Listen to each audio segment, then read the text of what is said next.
This is Carrie Cassidy from Project Camelot, and I am here with Dolores Cannon. I'm very pleased to introduce our audience to Dolores Cannon and her work.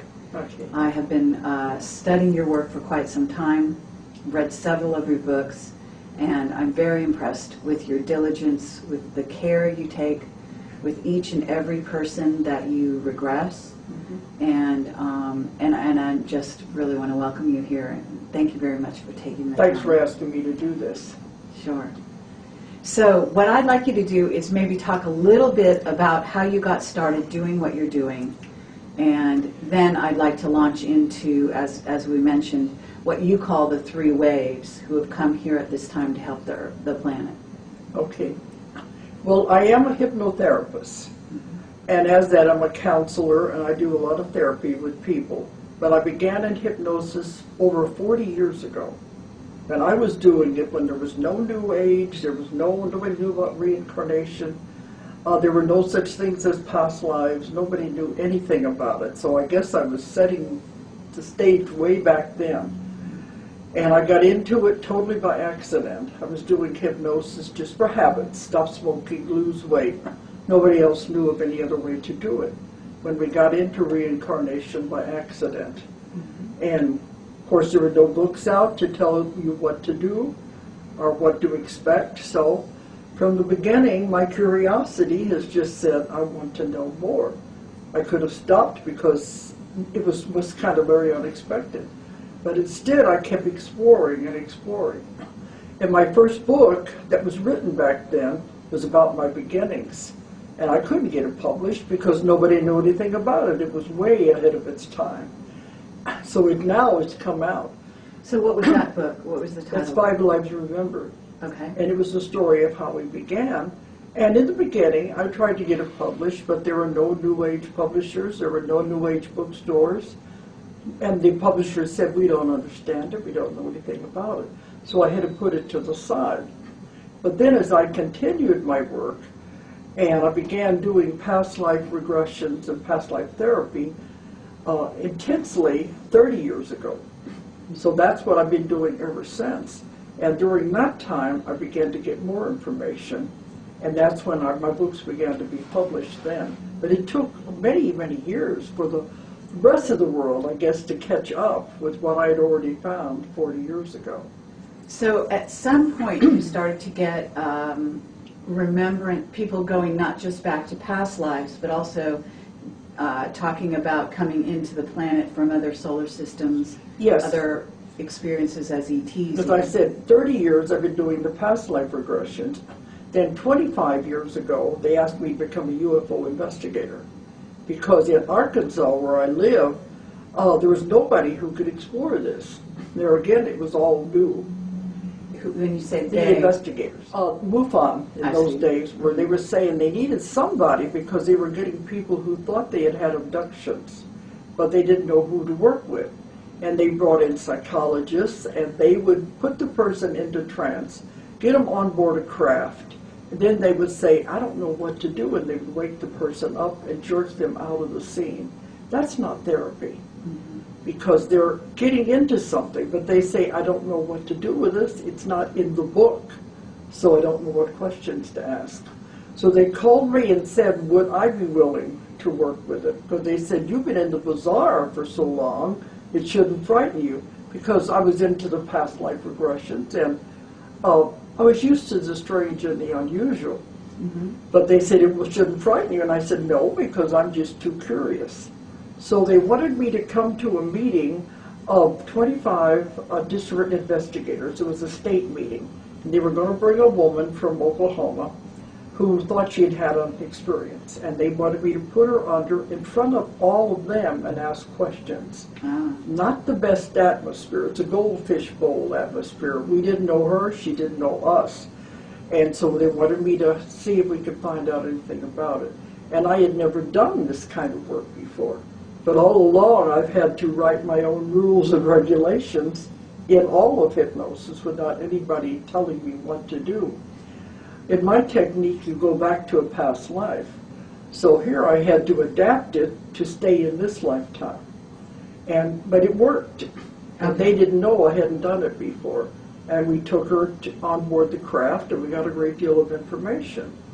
After that, they just kept sending me cases. And then, well, I didn't like the way the MUFON was doing it. Is it okay to say this? Or? Sure, absolutely. Okay. What I didn't like, they are so much into the nuts and bolts, the scientific. Right. They want to have something they can touch, feel, dissect, tear apart, or it doesn't exist. When it comes to hypnosis, they don't understand it. And so when I was having sessions, and some of these investigators were present, they began making fun of the client while they're in trance. Oh, wow. And making snide remarks and things. And I said, I can't have that. I will not subject anyone I work with to that. And I just thought they were not serious about what I was doing. So I decided then I'm not going to work with them anymore. Now there's a new director. I think they are more open now. But this was 25 years ago. Sure, and I think that there was a resistance within the UFO sort of movement for many, many years. That's only started to sort of defrost, I would say, even in the last 5 years, to where they're more interested in hearing about the occupants of the craft rather than the craft and how it flies. Yeah, because they wanted to know, for instance, we were having the session, they wanted to know what kind of fuel to get the craft from here to there, how many miles an hour, what makes the engines move, and it's not done that way. Right. They're propelled by thought. There are crystal powers on board the craft, but it is mostly done by thought. Sure. And by the group thought of everyone on the craft can do this. And they don't go from this planet to the next planet out there, they go through dimensions. Well, they couldn't understand this, and they just thought, oh, this is a bunch of crap, and so they were making fun of what I was doing. And so I wasn't going to do that. But I had one man, Louis Farish, if you know him. Lou Farish is the one who puts on the UFO conference in Eureka Springs. I see. It's been going on for 22 years. And he was like my confidant all the way through. You have to have someone you can talk to and bounce ideas off of. And he was always open. So I shared everything I found with him. I didn't share with MUFON anymore. And I began to go way beyond what they had found and what they were interested in. So let's fast forward a bit, because you're now writing these books called The Convoluted Universe. Yes. And what you began to find with your clients was that things didn't follow a linear sort of pattern. Isn't that right? Take a drink here.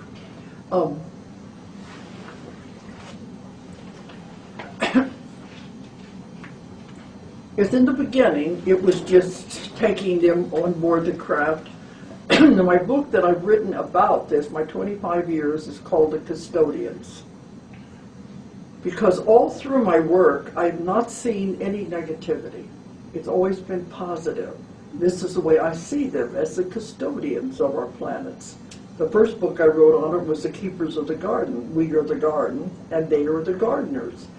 And I've never found negativity, because I could see why they were doing what they were doing and the reasons for the whole thing. Okay, and when you say they, who are you talking about? The ETs. Okay. And have you, but different descriptions of different groups, because there are many. But this is what people find strange. I guess your audience will accept it. As I began doing the normal, UFO abduction scenes where they're on board the craft and everything, and they're always full of all this fear and all of that. See, I work in the deepest possible level of trance, which is called the somnambulistic level. Most of the other investigators and the hypnotists work at the light levels. At the light levels, you still have the fear and emotion involved with the experience. But in my method, we take the conscious mind out of the picture altogether. We get into the deep level, and you can find the real answers. And when we're at that level, they don't experience emotion and pain or anything. And this is when things began to get strange. Because while I'm talking to the person and I get them into the deep level, they might be crying, they don't know what's going on. Then all of a sudden they calm down and we're able to talk. Then the other voices began to come through. And the first time, the little mechanical voice came in and said, "We are scanning." And it's like, okay, what's going on here? And you could feel a vibration through your body. And then they said, all right, she's the one we're supposed to tell. And they said, why give the information to just anyone? Give it to somebody who will use it. Mm-hmm. And then they said, what do you want to know? You don't ask me, what do you want to know? Because I want to know everything. Sure. And so I began asking the questions, and it was ETs on board the craft. While they were working on the person, would be answering my questions. I wanted to know what they were doing, why were they doing it. Then I wanted to know about them. I wanted to know about their life. Did they live on the craft, what it was like on the planets they lived on. I wanted to find out about how the ship was powered. I wanted to know everything. How do they eat? How do they procreate? So you were talking to which groups now? They don't have names.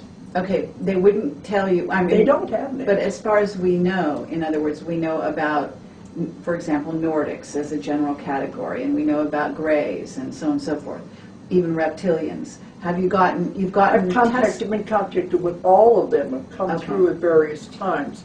But when I would ask them, where are you from? They said, we don't have a name from where we come from. You humans have to put labels on things. Mm-hmm. So if you need it, we will give you a label.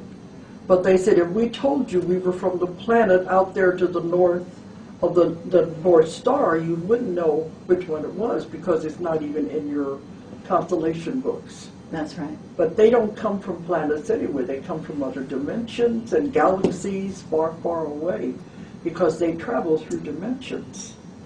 Yes. And so they said it wouldn't do any good to tell you where we are from. And on board the crafts are many, many different kinds, just like Star Trek. Okay. And I've had the little Greys, when they come through, that was one of the first ones, and they are robotic. They are manufactured beings to do the work. Okay, and do you feel that they're building a hybrid race, let's say? Building one or creating one? Well, all along, that's part of the program. Mm-hmm. That program is over now. It's been done. Okay. They have accumulated everything they need. But the little Greys had a different way of speaking, and you knew you were not talking to anybody you could really converse with because they were robotic sounding.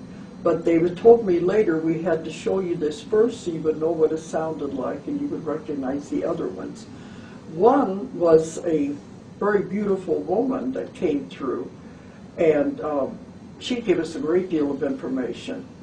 And she responded a lot to me during this one the book there. So I don't know if you would call her a Nordic or not. She had auburn-colored hair. Mm-hmm. They look human, but of course they aren't human because the organs have been changed. They can, they don't consume food, but they said the breathing mechanism, for instance, can handle any kind of gas in any atmosphere they find themselves in, except for a sulfuric acid. So they are developed their body can take anything, mm-hmm. and they don't have to eat because they travel. Well, when you're actually regressing individuals, so you have various ET races coming through these individuals. They are the ones right? that are working on the person, and while they're doing it, they say, all right, I'll talk to you for a little bit, and they'll start telling me things. The one who was the female with the auburn hair was a doctor mm-hmm. on board the craft. And she said, it's not a doctor as you think of a doctor. It's a doctor, they work on energies. Mm-hmm. And this is why they would explain what they were doing. Okay, but you're also doing therapy on the person themselves, right? Yes. And so you're talking to the ETs and you're dealing with the person. So your subject matter has to also relate to that human being that the ET's coming through, isn't that right? Because they will explain what they have done to the person, why they have done it, and then by the time the person wakes up, they'll say, well, if that's what happened, I can live with it. Most of the other therapists work in the emotional level, just only frightening because they don't understand what's really happening. They told me the ideal situation should be that the person never remember anything about the experience because they have been coming since the beginning of the earth, taking care of humans since the beginning of the earth. And they don't want to interfere with the individual's life. We should, because of free will, we should be allowed to just live and experience life as we know it. Not supposed to interfere with it. But they said because the chemistry of the brain has changed, the pollutants in the air, the additives to the food, if the person is on drugs of any kind, recreational or medical drugs, if they are drinking on alcohol, it changes the chemistry of the brain. Mm-hmm. Thus, when the person remembers an experience, they don't remember it all. Usually it's parts of an experience or a dream. They are remembering the experience in a distorted fashion. So it's not correct.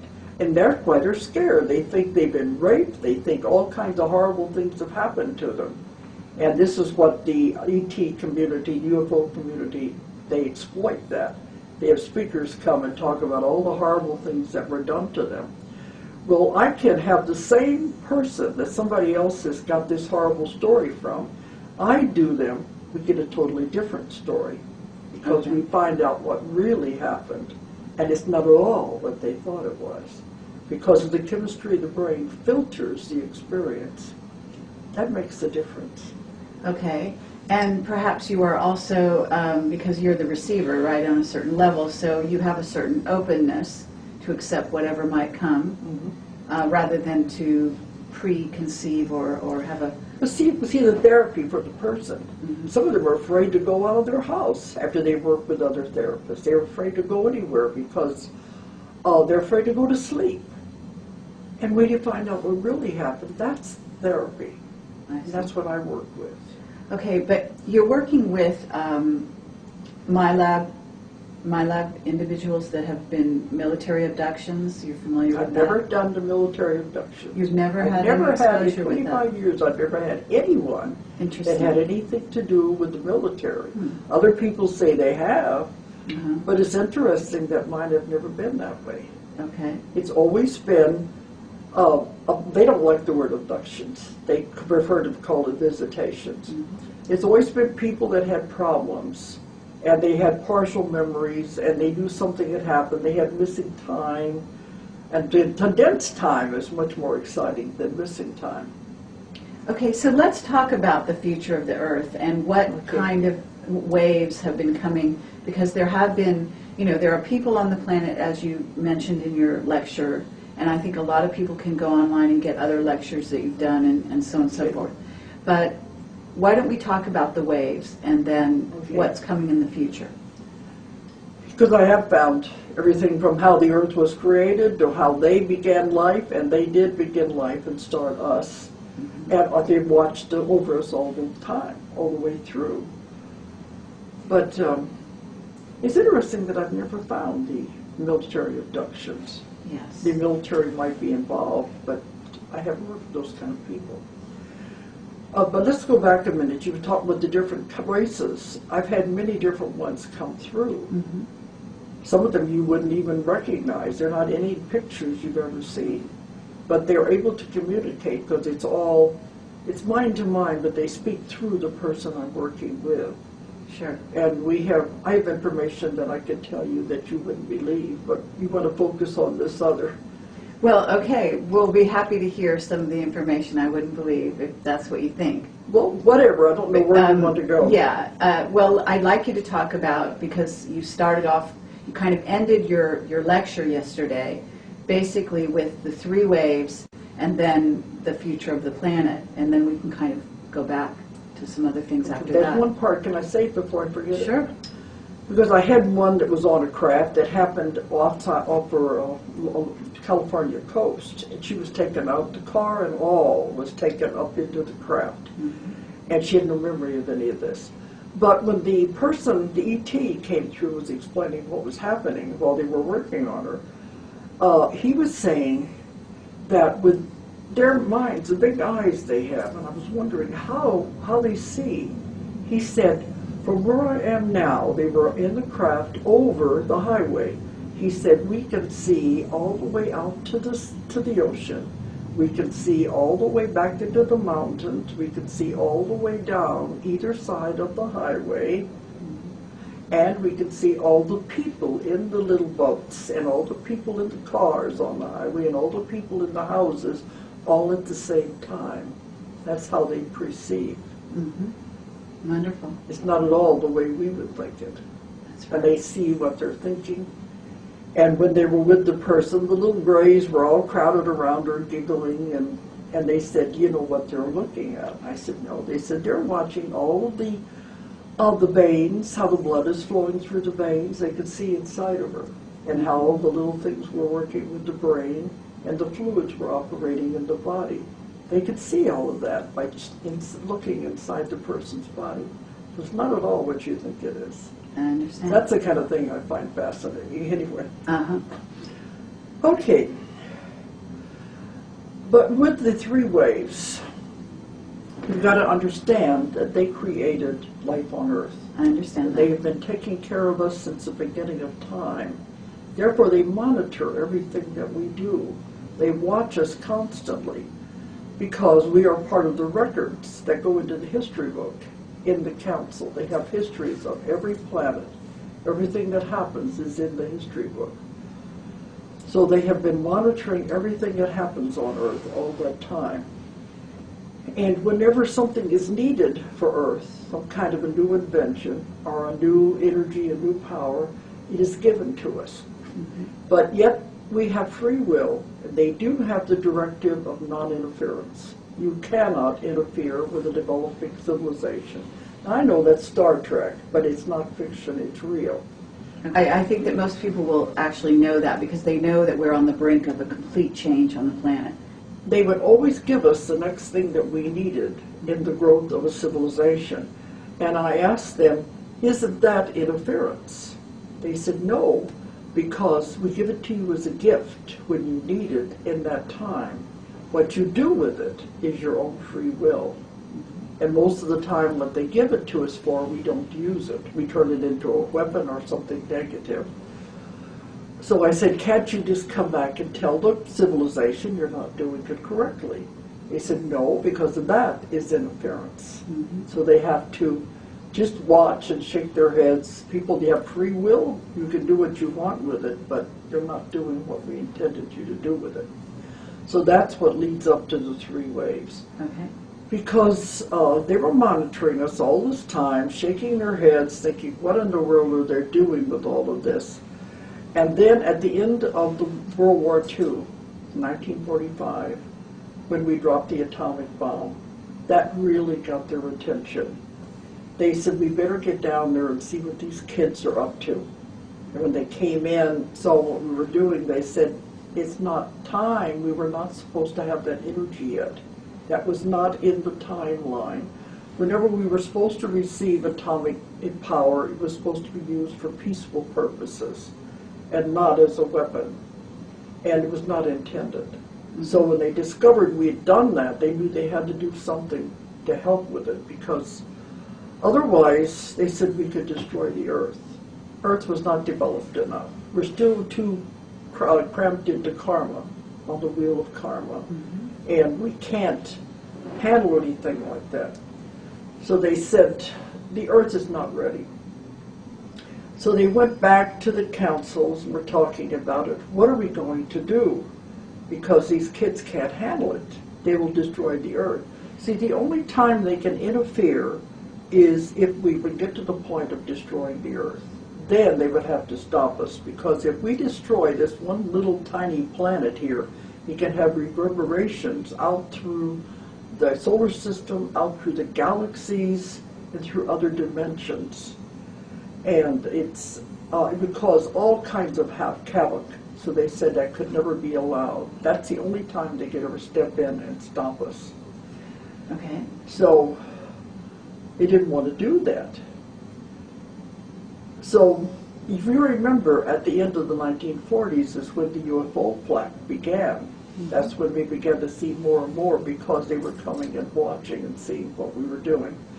So there are councils. There are councils over solar systems, councils over galaxies, councils over universes. There's definite rules and regulations about everything that happens with the galactic community. It's not random. So they went back to the council and they were very upset. They said, what are we going to do? We can't just come in and say, stop it, interfere with them. Mm-hmm. So they said there was a lot of discussion, and they came up with what I thought was a brilliant idea. They said, we can't interfere from the outside, but what if we could influence from the inside? And that was what they decided to do. Because the people on Earth were caught up in karma. They were not going to be able to make advancements, not going to be able to move forward. So the idea was to bring in pure souls, souls that had never been on Earth, souls that had never accumulated karma. And where are they going to get these souls from? So that's when the call went out, the call for volunteers. Come and help Earth. Earth is in trouble. And now when I'm doing the sessions in the last 2 years, everything has changed. Now these people have been coming since the late 40s, early 1950s. They've been coming into the Earth, but they don't know what their purpose is. And they look like everybody else. They're totally human beings. They have their problems. They're not ETs. They don't have antennas. But they have ET souls. That's the difference. That's what people have a hard time understanding. Because your soul, you know, is not just in a human body. It can travel, and we've all been ETs, we've all lived in other dimensions. Mm-hmm. And we just continue going from body to body. So that's what people don't understand. It's not just life on Earth. So the call went out for volunteers to come and help the Earth. Earth is in trouble. So now when I'm doing the sessions, it used to be they would always go into a past life, and we would find the answers to their problems in the past life. Now the only time they go into a past life is if they have karma to be repaid and problems to work out with their families. But instead, I'm getting people who go back to the source, which is God, and have never been on Earth before. They never left God. Or they're going back to where they lived on other planets, or spaceships, other dimensions. And so they don't go into past lives. The session I just completed today was another one. And I just came from Hawaii. The demonstration I did for the class in Hawaii was the same thing. So it's happening more and more with the people I work with. And for instance, well, I talk about the ones that come from God. Because it's not all ETs. When they go back to God, it is always such a wonderful, beautiful experience. They can't even find words for it. They are there. That's where we all began. We all started with God when we started on this journey. We were all together. And the togetherness was wonderful. It was full of love. And when they describe it, it's beautiful. Sometimes they begin to vibrate and shake because of the feeling that goes through them. And they don't want to leave because they're all together. When they do leave, then it's a feeling of separateness to where they're away from where they came from. And they don't like that. So that's where we eventually will all go back to, is where we began, with God. But these are beings that had never been in a body anywhere. They were pure souls that had never left God. And the other ones were just had other bodies, but they were on spacecraft and planets and dimension. So when we were doing this, I thought, well, if you enjoyed it so much, they're in this feeling with God. They call it the source. I said, well, if you enjoyed it so much there and it was so beautiful, why did you leave? Because you know they're in a human body if they're laying there on the bed. They said, they all say the same thing. We heard the call, and we answered the call. And sometimes they go back to where they're having meetings on the spirit side, and they're talking to them and saying, who will volunteer to go? Earth is in trouble. They all say, we heard the call and decided to go. They thought it was going to be easy. They didn't know how hard it was going to be, because they're full of love and they want to help. But then when I take them through the birth experience and they're coming in here, they say, what was I thinking of? This is the densest, most heaviest planet there is. The energy is extremely heavy and dense. Now they're coming from those types of places. They come into a body and it's like pulling them down and driving them down, and they don't like it. Okay. So as soon as they're in the body, they said, what was I thinking of? I want to go back. I don't like this. But then it's too late. They've made the commitment. But what people don't understand is once you enter the body in any life, even the ones from for past lives, as soon as you enter the body, you forget, because that's the way it's supposed to work. It doesn't make sense to me, but they say it does. Because when you come in, the blinders come down. I've taken them through the birth experience, and they're saying, I gotta remember, I gotta remember. And then when they're born, they'll say, I don't remember anymore. It's all gone. And I asked them one time, wouldn't it be easier if we could remember why we came? If we could remember our assignments, if we could remember our association with other people? They said, no, it wouldn't be a test if you knew the answers. So we come in with everything taken away, and we have to fumble through it all to find our way back. So the three waves are what is the difference between them? Okay. The first wave would be those first ones that were born. So I like to think they're in their late 50s. Some of them say they're early 60s, which would still fall in with the category. And I found some that are kind of overlapped between the three waves. But the first waves that came in had the hardest time of all. They don't want to be here. And I hear that time and time again when I have clients, that all my life I don't want to be here. I don't like it here. They don't like the violence. They can't take it. Why are people so mean to each other? They always say, I want to go home. And I don't know where home is, but it's not here. I have people tell me that they remember as a child standing in the kitchen talking to their mother saying, I want to go home. And the mother will say, but you are home. They say, no, this is not home. I want to go home. But they all feel like they don't belong here. They don't want to be here. It's nothing about it they like at all. And they have a difficult time, even though they have a good family, they have a good job. You think they'd be happy? They're not. And many of them in the first wave have tried to commit suicide. Even my last client said he didn't follow through, but they would contemplate it and plan it out because they want to get out of here so bad. And you can imagine what that would have been like in their teenage years. That I wonder how many people them did kill themselves for no reason. Nobody could understand it. They just had to get out of here. But they come that far. But of course, suicide's never the answer. But those people have had a very hard time. But when I've worked with them, then they say, all right, I don't want to be here. I don't like it. But I'm going to stay because now they know what their assignment is and they have to do it. Now these people in all the first and second waves are come in with what is called a sheath or a coating over them, their soul, so they will not accumulate karma. Because that's the idea. Come in with no karma and don't accumulate any, because if you accumulate, you're going to have to come back again. So it's more or less like it bounces off of you. Because they said karma is like sticky flypaper. You get into it, and you're caught in it. That's what it feels like.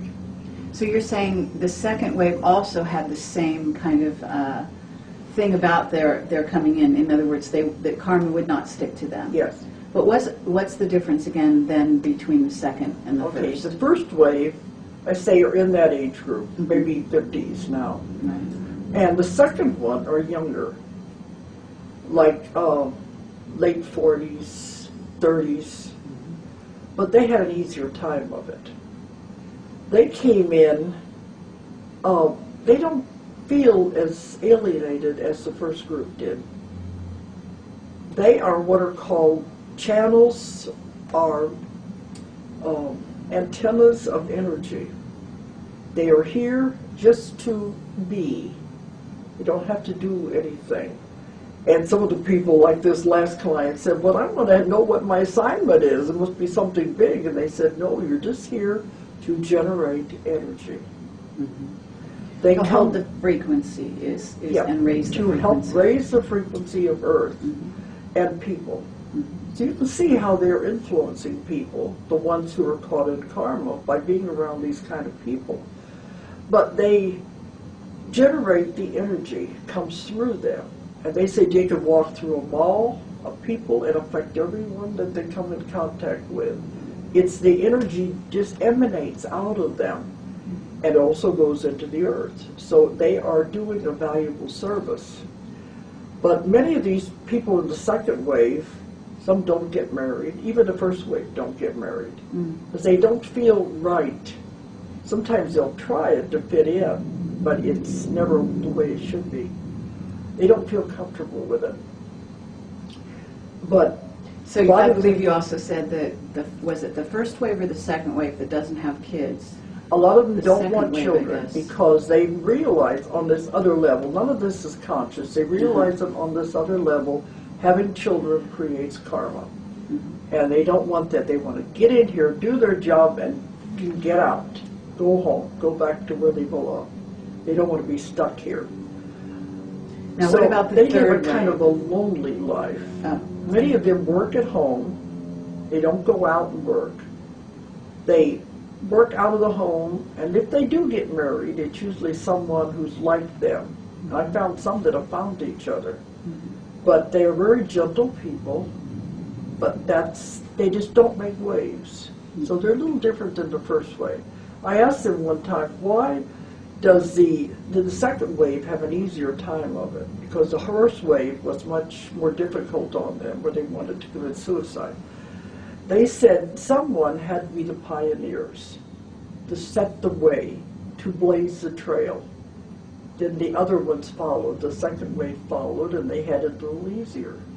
So that was the difference. And what about the third wave? The third wave are the new children that are coming in.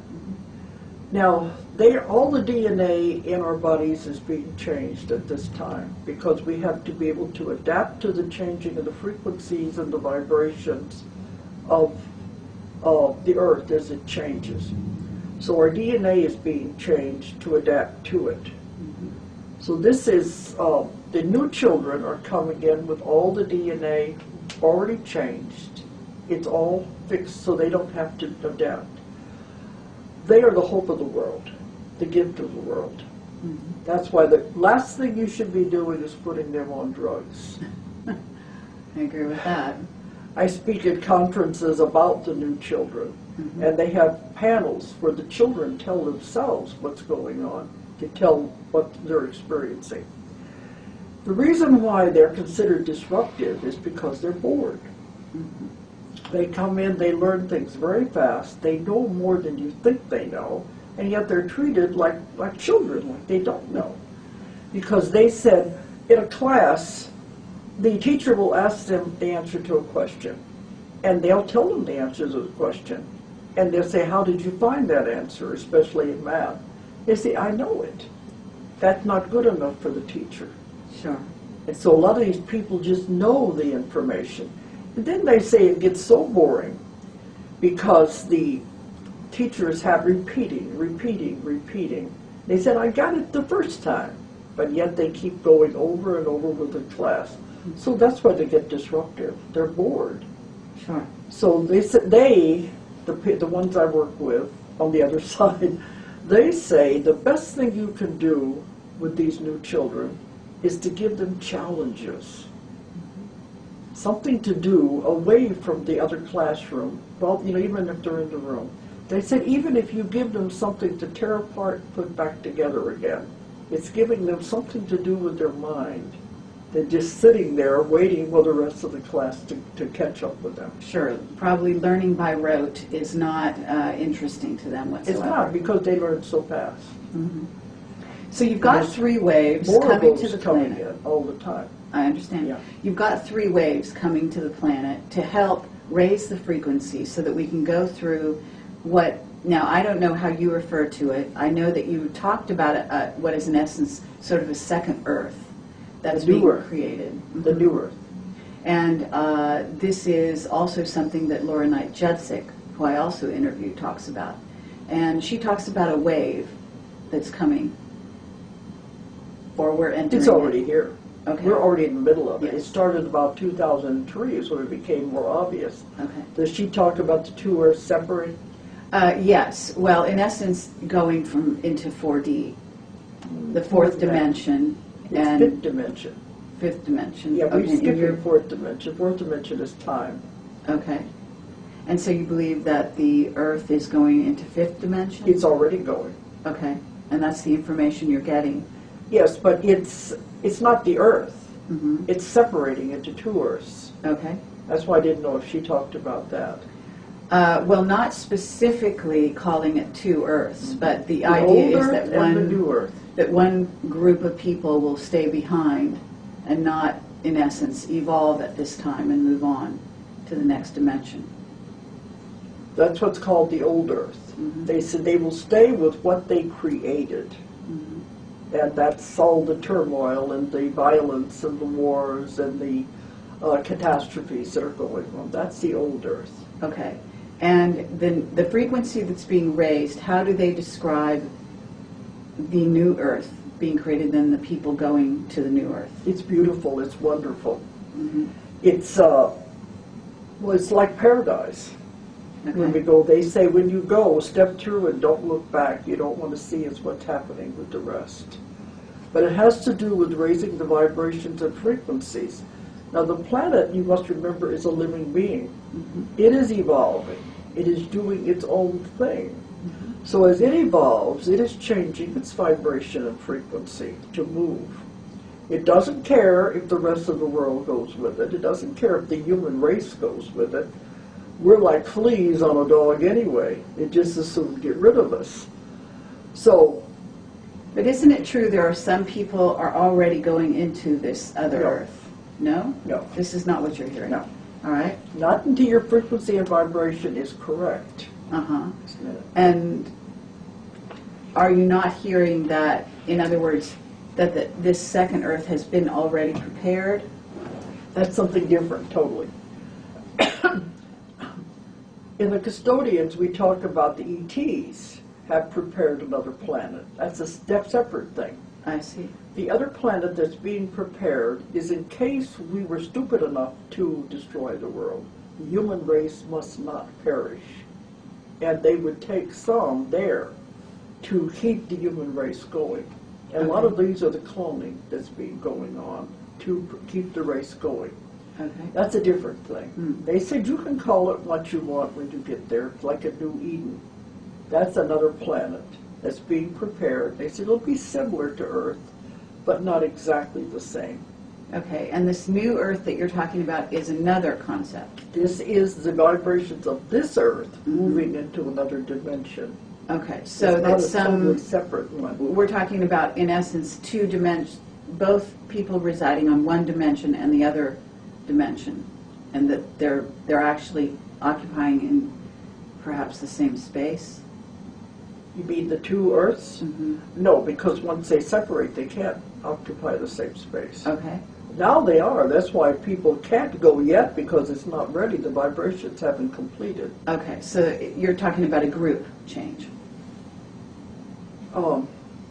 But till the vibration and frequencies match, Mm-hmm. it can't happen. That's Okay. why it's happening gradually.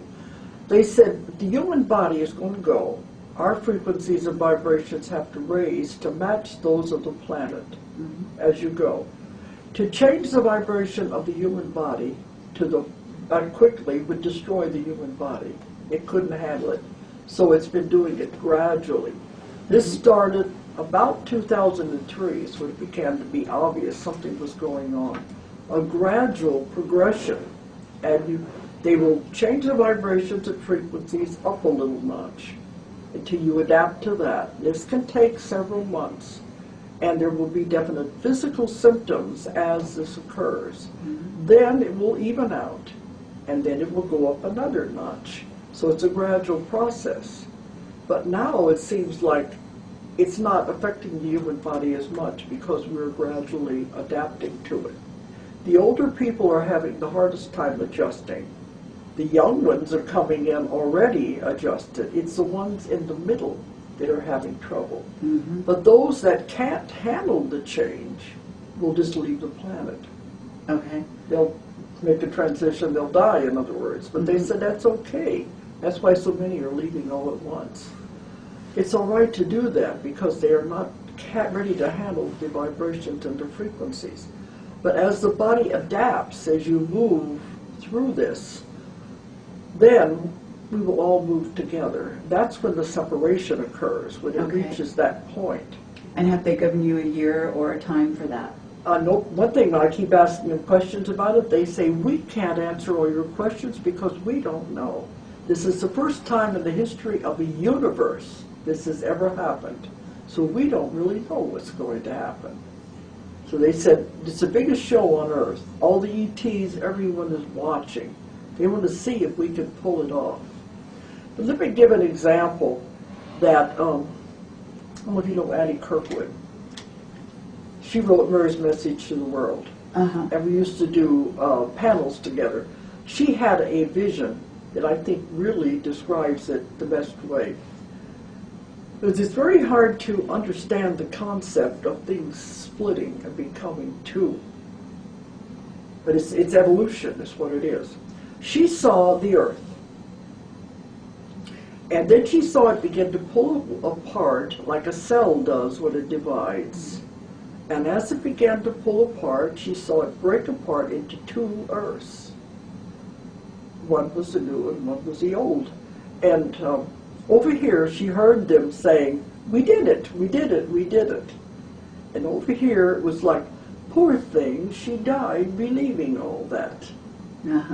So the one will not be aware of the other ones. It's like in the Bible, in the book of Revelations, when they talk about the new heaven and the new earth, one is left and one is taken. It's that concept. I understand. Okay. So the old earth are the negativity, the ones who are steeped in negativity and karma. Their vibrations cannot change fast enough for them to go. But they said it's okay. They're where they're supposed to be. But as our vibrations move with the earth, when it separates is when it comes apart. But we're coming to that time, but it can't be sudden. Now 2012 is what they're always talking about. They said that date is not definite. That is when it's like a culmination, when the energy reaches a culmination like a plateau. And at that time, if the energy increases, it will force the earth to move into the other one. But it doesn't mean that is the end of it. It's definitely not the end of the earth, it's the end of civilization as we know it. You'll begin to notice some big changes. But they said, it won't happen all of a sudden, it'll be subtle. You begin to say, things look a little different. Things don't feel the same anymore as they did on the other part. But as the two moves apart, but that is what happens between the two. So it's a little hard to understand. There is a definite separation. And when I was telling that in a lecture, this one man came up to me afterwards and he said, now I'm a businessman. I've never had this happen to me before. But I've got to tell you what happened when I listened to you describe this vision. He said, all of a sudden the auditorium disappeared. I was out in space. And I saw it just exactly the way you said. So he said, I'm going to go home and make a computer drawing of what you said, and I'll send it to you. Just don't tell anyone where you got it. And I put it in my book. We have the color one at home. Okay. And the new earth is slightly over the old earth, and it's glowing, where the old earth is different. And it's hard for people to get the concept of the idea. but they're definitely two separate things. So this information comes to you from a variety of the clients that you deal with, isn't that I work right? with thousands and thousands of people. And each time they are talking about this process, isn't that right? I mean, you're When it getting comes out multiple in the therapy that I testimony. work, because I ask so many questions. Mhm. And I think it has more validity when I get the same information coming from many people that have no idea what I'm looking for. So I ask a little more questions each time to try to fill in the blanks. Yes. But it comes through many, many people. A piece here and a piece there, and then I have to put it all together like a puzzle. But, so I keep wanting to clarify it. I want more information to find out. But they said it's never happened before. We don't know what's going to happen. But you may tell some of the symptoms of the body that the Sure. people are experiencing. Okay. Because even the client I just had, they were saying, don't worry about these symptoms. They're normal. But you have people go running to the doctors. And when they start, people think they're getting ill. But it only lasts for a few days or so, and then it'll even off. Okay, some of the symptoms they've experienced is high blood pressure, heart palpitations. That's a big one because they think they're having a heart attack. But it's the irregular beating of the heart. Also, depression, dizziness, headaches, body aches and pains. I think those are most of them, but they sometimes go from one to the other. They go to the doctor can't find anything wrong with them. Well, familiar with the work of Barbara Messiniak? Yes, I know her very well. Okay. And she has a book in which she, in essence, was communicated through by the Pleiadians. Yeah, I knew she had the older books. I didn't know if she made any Bringers more. of the Dawn, I think it is. Yeah, that was her first book. One of her 20 years ago. Yes, quite a long time ago.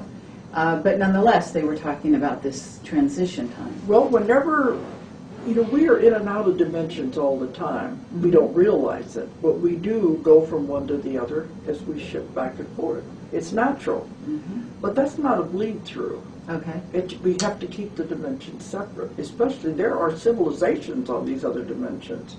There are people living there that we don't realize. There are smaller dimensions, but these are the bigger ones we're talking about. And I don't see how they can bleed through or how they can merge. That wouldn't make sense with what I've been told. Okay. But then I don't have all the information. That'd be good questions to ask. Now, what about your own life? In other words, can you describe what they kind of coin you as having a certain job, a certain mission from their point of view? Want to talk about that a little bit? Well, when I started with this, they wanted to know if I wanted to do it. This 25 years ago, especially when I got in with the ETs and things. And they wanted to know, they said, do you want protection as you work? And I said, yeah, I can take all the protection I want. So they said, all right, if you're not supposed to go somewhere, you won't be allowed to go out the front door. We'll take care of you. And then they said, as you volunteer to do this work, we'll keep you healthy. And all along, every time they come through, different individuals, they'll say, we will keep you infused with the life force as long as you want to stay in the body and do the work.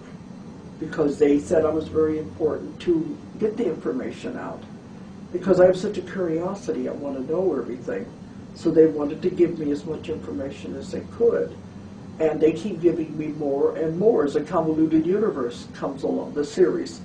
Because every time I think I've got it all, they give me another concept, another theory that I haven't heard of before.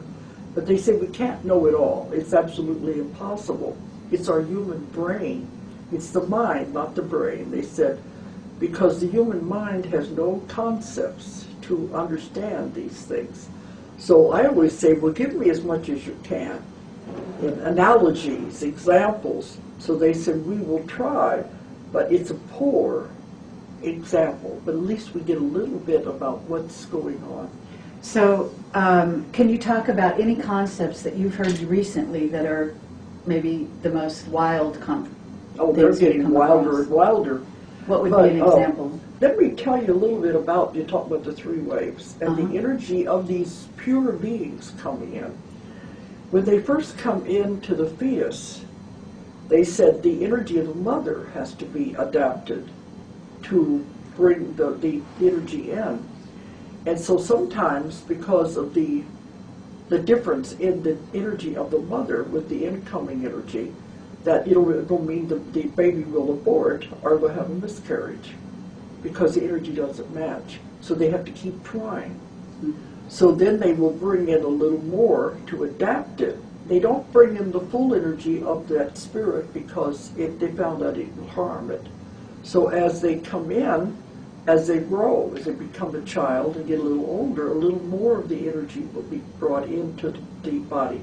And I've talked to people that end up being this kind of a person, and they'll say, yes, my mother had several miscarriages before they were born. They had to adapt the body. So some of the, what we call abductions, are when they take the person on board the craft to put a little more of the energy into the body. It's time to receive more. It's working on the body to adapt it to handle this soul, this energy that's in there. I think that's important for people to know. It does not a negative thing. Yes. Okay. I understand. So is there anything else that you would like to talk about in terms of the future? So you must have a pretty positive view of the future. That's what I mean. Don't forget, you create your reality. You create everything in your life. You can't blame anybody else. If you don't like what you have in your life, you can uncreate it. Yes. That's the important thing. And I think that's a very important So if you want to live in a positive, beautiful world, that is your reality. If you want to live in the world where everything negative is happening, that's your reality. You have a choice. Okay. But they did say, in order to go, if you're going to go with the new earth, there's two things you have to do that are very important to help change your vibration. The first thing you're going to have to do is get rid of karma. Karma is what holds you to the old earth. You've got to get rid of the karma out of your life. Well, that means you're going to have to forgive and release it and let it go. It doesn't matter if you came from a bad home where your parents treated you horribly. Let it go. It doesn't matter if you've had a bad husband. Let it go and release it. Okay, we're off. This project was very important. They didn't know if it was going to work or not. But now they said with the critical mass, that was the idea, get enough new souls in here to create a critical mass to swing the odds. They think now we've done it. We've got enough people here, the new souls coming in, the new children, that we can do it. We can pull it off and we can save the earth. And that's why we're going to move on. But now these ones are definitely going to go because this is what they came in to do. The rest of us, if we want to go with them, we have to get rid of the karma because the karma is what holds you to the old earth. And we want to get away from the old earth. You don't want to stay with all the negativity and the catastrophes. So you want to move away from that. You have to get rid of the karma.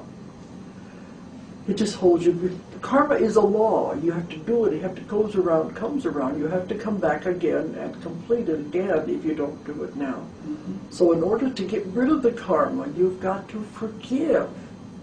It doesn't matter if you had a bad life. It doesn't matter if you had parents that treated you badly. You learned a lesson. It doesn't matter if you have a horrible husband. You've got to let it go. You've got to release it.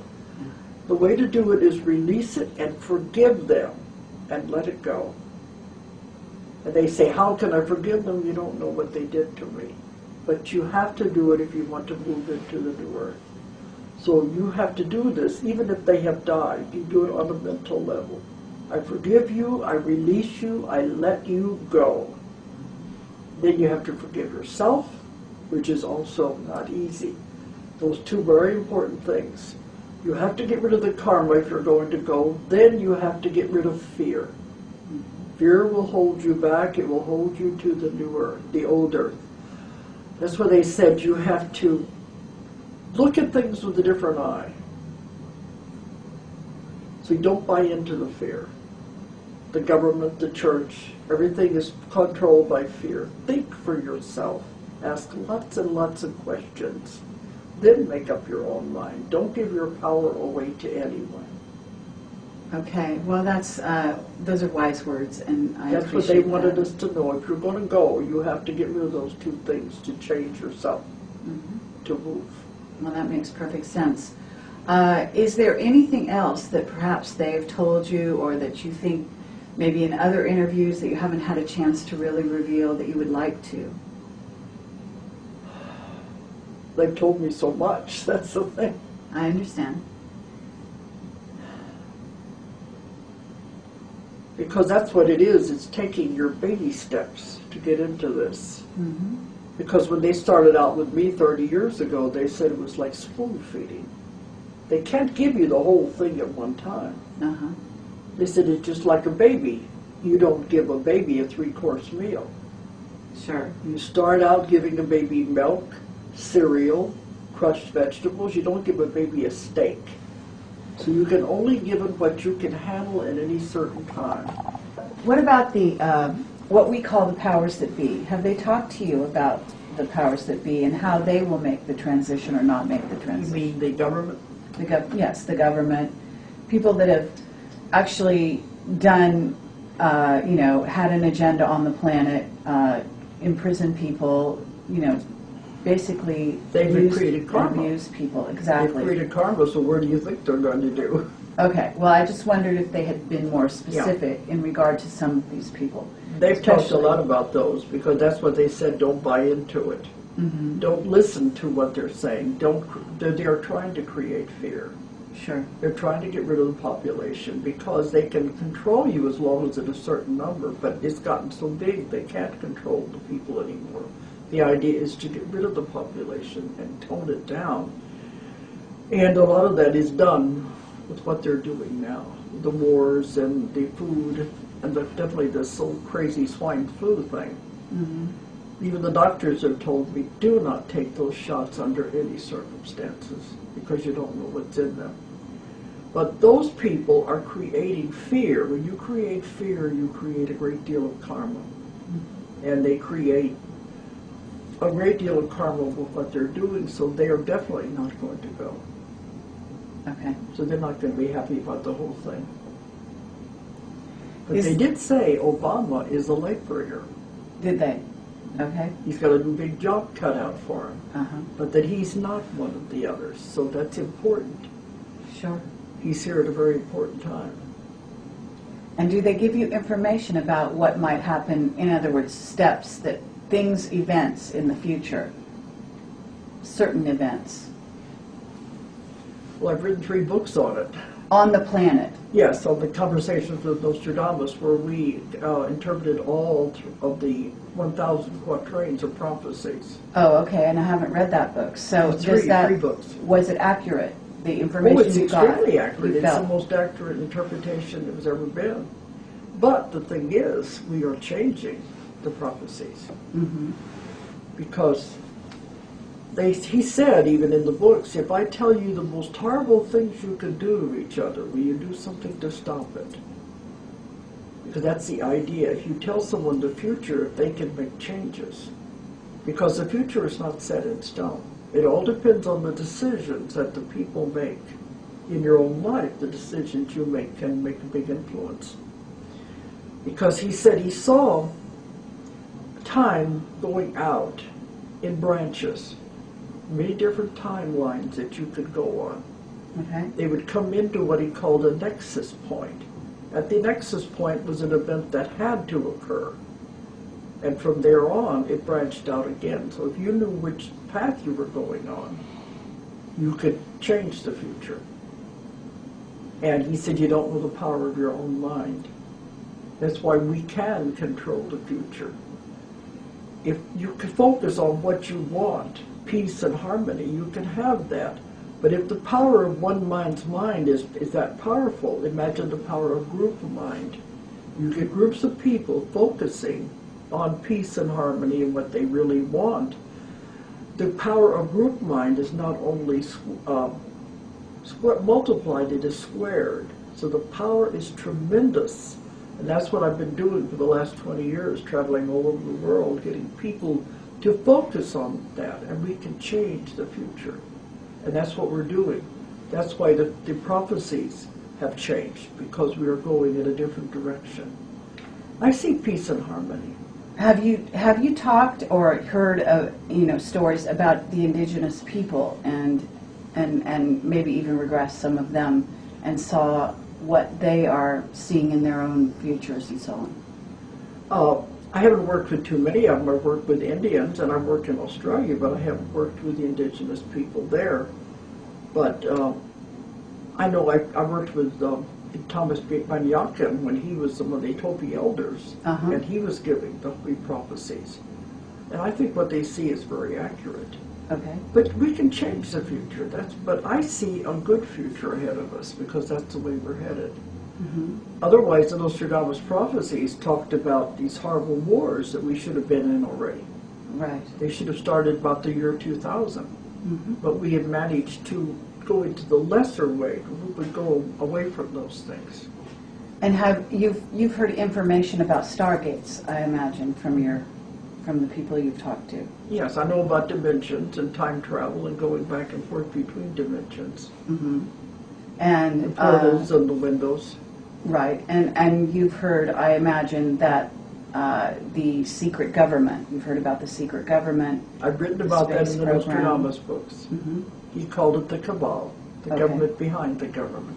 And that they are doing, that they are using the stargates and going basically out into the solar system. Yes, and they're also doing time travel. They're doing a lot of that. I don't like to be involved with that. Because I've had some problems with that. Oh, really? With the government, and I'd rather not get over into that. But yes, it is very real. Okay. I've been told if I stay away from that, I'm better off to go into that part. No problem. Well, yeah, we because can stay away from that but they tell me to do, I do. But there is a great deal the government is doing. Bob Dean was right on. He's correct. The cloning it's been. They say my Nostradamus books. We just talked about all of that, about the cloning, about everything that happened. So I know it's real. And the government behind the government. But I just don't want to focus on that. I understand. So as far as the people that you're talking to now, do you feel that there's a new bit, there's sort of a new wave of information coming at you at this time from the people that you are interviewing? Or do you feel that it's building? Well, I guess what I'm asking is it, in other words, because it seems like in your books there's a progression of information, that it becomes perhaps more sophisticated, more intricate. Yes. And I was just wondering if you're coming across some new things now that you maybe definitely. haven't. A lot of new things in metaphysics. Okay. There's so much. But that's why it'd be very difficult for some people to understand. Are you talking about dimensions? And what about simultaneous lives? Yes, I mean, I do a lot of that. That's what I was talking about. See, you don't realize you don't just have one soul that comes into this body. You have a soul.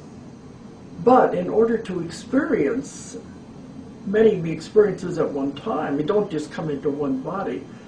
They said it's like it splinters. Goes into facets and splinters. And when it does that, it is experiencing many lives at the same time. This means all your past lives, your present lives, and future possibilities. These are simultaneous lives. And so at times, we do tap into some of those when I'm doing the sessions. But you're not to know about those things because it would be too confusing for you. If you knew all the other parts of you, what they were doing and what they were experiencing, you would go crazy. You couldn't handle it. So they said you focus on this life right now, what you're doing right here. That's the most important thing for this facet right now. Okay, and what about the idea of twin flames or soulmates? Do you get information on that? If you want to go there, but it's not important. It really isn't. You have people that you've had past lives with, that you will come back with again, that you resonate with, and you make contracts with these people. Let's go back and do it again through many lifetimes. But they say you'd be much better off if you never found your soulmate. Because you'd be so happy and content, you wouldn't do your work you came in to do. Okay. But that a soulmate is just someone that you resonate with. But you'd be better off not to. You have a job to do. So, people come to me all the time, I want to meet my soulmate. Mm-hmm. And they're told you're better off just live your life, do what you're here to do. Okay. It's a nice theory. Okay. Can we talk a little bit about the healing that you're doing right now? Yes, that is very important. Okay. Because when I was doing the past life regressions, we were finding out a lot of information because we found the cause of a lot of their problems went back to past lives. Mm-hmm. But then as I was working with it, I came into contact with what I call this great power that I work with. That's the one that gives me all the information that I write about. The ETs came in during that one time, but then this other one is the one I work with now. I see. I call it the subconscious, but it's not the subconscious the way it's defined by the psychiatrist. That's a childish part of your mind. Mm-hmm. This, you might say, is the oversoul, the higher self, the higher consciousness. It is so big and so huge, it has the answers to everything. Why not work with something like that? Mm-hmm. And I had to have a name for it, so I called it the subconscious. They say, we don't care what you call us, we'll work with you. And it's a beautiful, wonderful energy. So when I worked with them, I found they could not only answer any question that the client wanted answered, but they could also have instantaneous healing. Okay. Now, I'm not doing this. I'm the facilitator. But if I work with thousands of people and I can call it in to work with that person, it comes through that person exactly the same way every time, I found something. But it's miraculous. I have people now coming from all over the world to my little office in Huntsville, especially to have the healings. And we work with every kind of disease there is, every kind of illness. I have people coming who are scheduled for surgery. Mm-hmm. They don't have to have surgery. People are ready for liver transplants, kidney dialysis. They don't need it anymore because you make yourself sick. Mm-hmm. And if your mind is powerful enough to make yourself sick, it's also powerful enough to heal it. Find out why did you make yourself sick. That's what I do with the therapy and with the sessions. Find out where does it come from. Then they can come through and heal immediately. And it's miraculous to watch. It's like electricity, electric currents, energy flows through that person. They will jerk and convulse as they fix everything. I've had them put backs back together again, bones back together, rebuild cartilage, dissolve and absorb cancer tumors. It's miraculous. That's what I'm working with. To me, that's the most important part. The information is valuable. It comes through too while I'm working. But to me, the healing, they said this is the therapy of the future. So now I'm teaching it all over the world. Okay. And how are you teaching it? Like, what is it that what would be a sort of an instruction that you would give somebody? I do step by step through the way I do the sessions and how I contact the subconscious and bring it in. It's a step-by-step process. Mm-hmm. And I teach this in a 3-day class. If they will do exactly the way I teach them, they can do the same thing. And so do you have people out there doing what Definitely. you've taught them to do?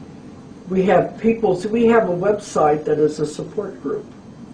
And they will interact and tell us what they are doing. And if they're having problems, we can help them with it.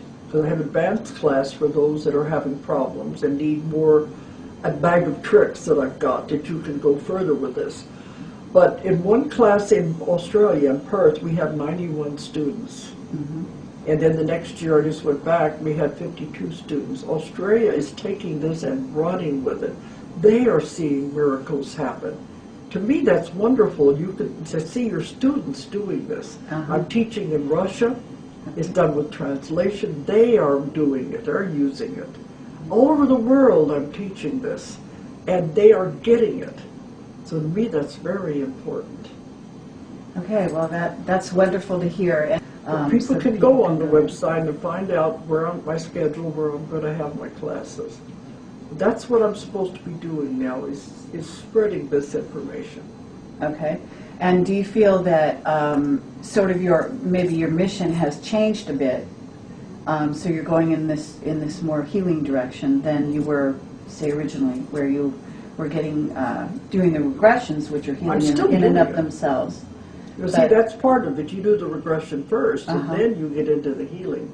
Okay. It's all part of it together. And in essence, you have to make sure that the person actually wants to be healed, because isn't it true that some people wish to keep their sicknesses? I know. I get people like that.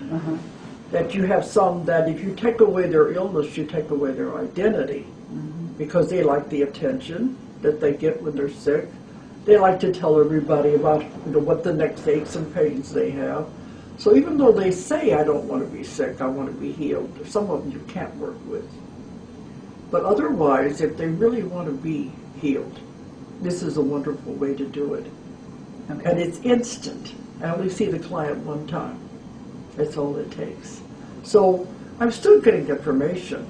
Sure. They still want me to continue to write. Okay. So I'm doing it all together now. Okay. But it's good to be spreading it and having more and more people learn how to do this. The idea is to help people. That's what it's all about. Absolutely. I agree. Well, thank you, Dolores Cannon, for your service to humanity. Okay, thank you.